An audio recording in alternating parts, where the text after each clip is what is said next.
Hello, and welcome to Focus on Safety. Emergencies are something we rarely talk about, perhaps because they are so rare, and that's a good thing. But it's important to be prepared for emergencies, and that's the topic of this course. We hate to bring you this type of story, but earlier today, a school bus carrying 35 students home from King Elementary School caught fire, and the students had to be evacuated. Witnesses on the scene said the quick-thinking driver for Laidlaw saved the day. An investigation is underway to determine the cause of the blaze, but thankfully we can report today that all of the children and the driver are safe and sound tonight. That's right, Charles. And that's the good news. The driver knew what she was doing, kept a level head, and safely got the children off the bus. But it could have ended in tragedy. During an emergency, seconds are precious. You don't have time to consider options, and that's why being prepared is so important. You have to know what to do before the emergency occurs, and that's what we're going to discuss in today's show, how to safely evacuate the bus in an emergency. Welcome back. Sherry, let's get to it.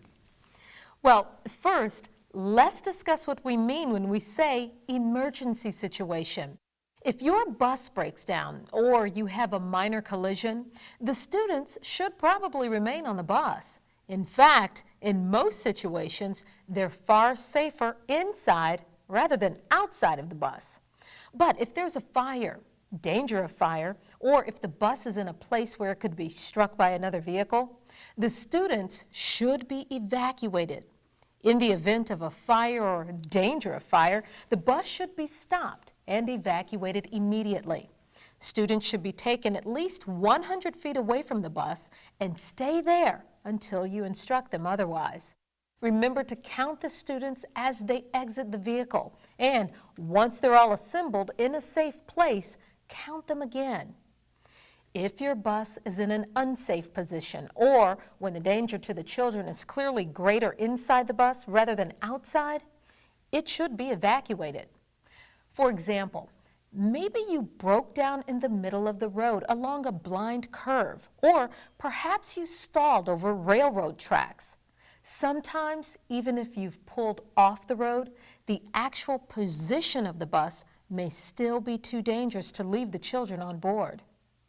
For example, let's say you pull off the road because the engine has stalled, but you end up on a soft shoulder or dangerously close to a steep drop-off or water.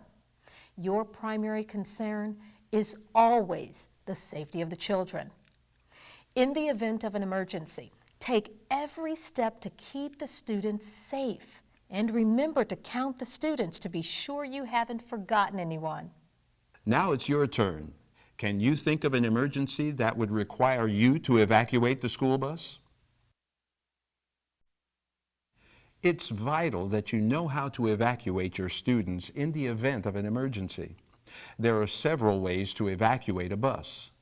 Everyone exits through the front door, everyone exits through the emergency door, or the front half of the bus exits through the front door and the rear half of the bus exits through the emergency door. At the beginning of each school year, long before you actually have an emergency situation, you should select 2 or more students as helpers who can assist you during an evacuation. Take care to choose students who appear to be responsible and confident. Your school district may also have an emergency evacuation plan in place already. Let's take a break so that you can discuss any local evacuation plans that are in place in your location.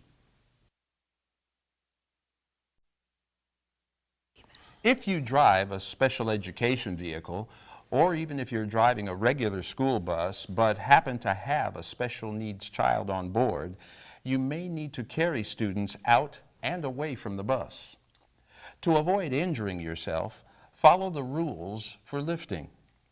Get a firm footing, keep your feet apart for a stable base, and point your toes out. Bend your knees. Don't bend at the waist. This puts pressure on your spine and your discs. Tighten your stomach muscles. These muscles support your spine when you lift, offsetting the force of lifting the student. Keep the student close. The closer the student is to your spine, the less force it exerts on your back. Lift with your legs. Let your leg muscles do the work of lifting, not your weaker back muscles. Keep your back upright. Don't add the weight of your body to the weight of the student. And don't twist your body when holding the student. This can lead to an injury. Instead, move your feet to pivot. These lifting rules can be used at all times, not just during an emergency. Stop and discuss any questions that you may have about lifting a student and any specific rules in your state that you must be aware of in transporting special needs children. The procedures we just reviewed are meant to show major guidelines. After all, not all evacuations are as easy as you've just seen. For example, you may be involved in a major accident or even have to evacuate an overturned bus. Remember, you are responsible for the safety of your students. Worse yet, you too could be injured or in need of assistance. That's why you have to have regular student leaders available who know how to turn off the ignition switch, set the emergency brake, summon help, open and close doors, help small children off the bus, and use flags and flares. It all begins with preparation. You should hold emergency drills at least twice a year, depending upon your state's requirements. Before we leave, let's recap the most important issues regarding emergency evacuations. 1, the primary concern is the safety of the passengers. 2, if there is no threat to the passengers on the bus, they should stay on the bus.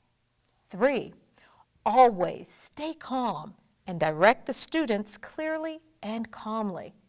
And 4, practice emergency drills at least twice a year. Thank you very much for your time and attention during this very important safety workshop.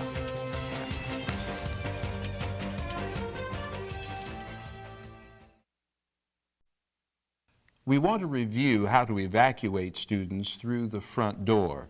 Sherry, can you lead us through this? I can, thank you. Charles, the video we're about to show you next is from a student in Springfield who shot everything as it happened when their bus broke down near a road construction site. The driver, Earl, did everything correctly. First, he stopped the bus. He then put the gear shift in neutral. He set the parking brake, turned off the engine, and removed the key. Okay, listen up. We have an emergency situation and we're going to evacuate the bus. I want everyone to exit through the front door. Captains, come forward. Captains, I want you to guide everyone to a safe place, away from the bus and away from the road, at least 100 big steps. Okay? Everyone, follow the captains. No rushing, no pushing. This is important. The driver in this situation remained calm. Don't make a bad situation worse by getting too excited. Next, notice how Earl stands between the first set of occupied seats and then turns to face the front of the bus. He starts with the right-hand seat and indicates to the passenger nearest the aisle to walk, not run, and to use the handrail. While evacuating the students, he continues to count them. He holds his hand in front of the students in the left-hand seat to wait until the students on the right are clear of their seats. He does this all the way to the rear of the bus, evacuating the students one seat at a time in an orderly, safe manner. When the last seat is empty, he walks to the front of the bus, checking to be sure that everyone is out of the bus. After he leaves the bus and meets the students 100 feet away from the site, he counts them again to make sure that they are all there. They remain there until it's determined that it is safe to be moved. Let's stop now and discuss any questions that you might have about evacuating students through the front door. To evacuate students through the rear door or the side door, follow the same procedure for front door evacuation. The only difference is you'll begin at the rear and work forward. Sherry, let's go to your report on this. First, stop the bus. Put the bus in neutral. Set the parking brake, turn off the engine, and remove the key. We're going to have an emergency evacuation through the rear door. Captains, please move to the back of the bus. Everyone else, please stay seated and calm and quiet so you can hear all the instructions. Leave your things here and you'll get them later. Advise the bus captains or designated students to guide passengers to a safe place. Count the students while you're evacuating them. Stand between the last set of occupied seats and turn to face the rear of the bus. Starting with the right-hand seat, indicate to the passenger nearest the aisle to walk, not run, and exit out the rear side door. Have the captains or designated helpers stand outside the door, taking passengers by the hands and elbows to help them down to the ground. Hold your hand in front of the students in the left-hand seat, asking them to wait until the students on the right are clear of their seats.